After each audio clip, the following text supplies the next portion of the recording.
Reduce growth in demand for food and other agricultural products. Number one, reduce food loss and waste. Approximately one quarter of food produced for human consumption goes uneaten. Loss and waste occurs all along the food chain from field to fork.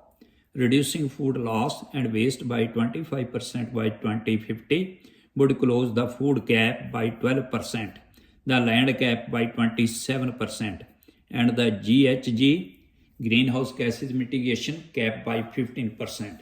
Actions to take include measuring food waste, setting reduction targets, improving food storage in developing countries, and streamlining expiration labels. Second, shift to healthier, more sustainable diets. Consumption of ruminant meat, beef, lamb, and goat is projected to rise 88% between 2010 and 2050. Beef, the most commonly consumed ruminant meat, is resource intensive to produce, requiring 20 times more land and emitting 20 times more greenhouse gases per gram of edible protein than common plant proteins such as beans, peas, and lentils. Limiting ruminant meat consumption to 52 calories per person per day by 2050, about 1.5 hamburgers per week, would reduce the greenhouse gases mitigation gap by half and nearly close the land gap. In North America, this would require reducing current beef and lamb consumption by nearly half. Actions to take include improving the marketing of plant-based foods, improving meat substitute, and implementing policies that favor consumption of plant-based foods. Third, avoid competition from bioenergy for food, crops, and land. If bioenergy competes with food production by using food or energy crops or dedicated land, it widens the food, land, and greenhouse gas mitigation gaps. Biomass is also an inefficient energy source, using all the harvested biomass on Earth in the year 2000, including crop residues, grass eaten by livestock, and wood, but only provide about 20% of global energy needs in 2050. Phasing out existing biofuel production on agricultural lands would reduce the food gap from 56% to 49%.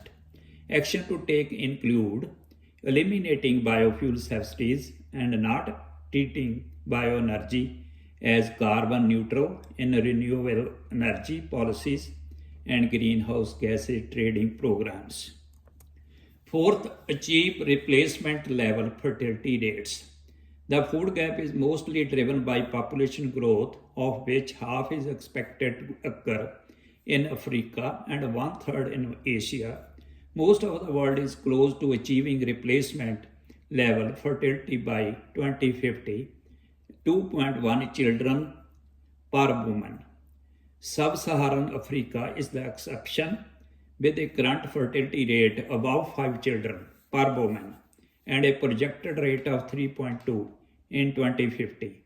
If Sub-Saharan Africa achieved replacement level fertility rates along with all other regions by 2050, it would close the land gap by one quarter and the greenhouse gases mitigation gap by 17% while reducing hunger.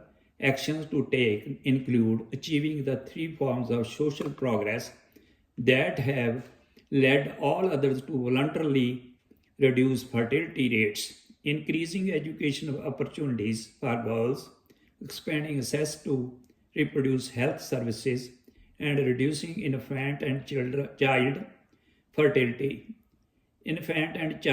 mortality so that parents do not need to have as many children to ensure survival of their desired number.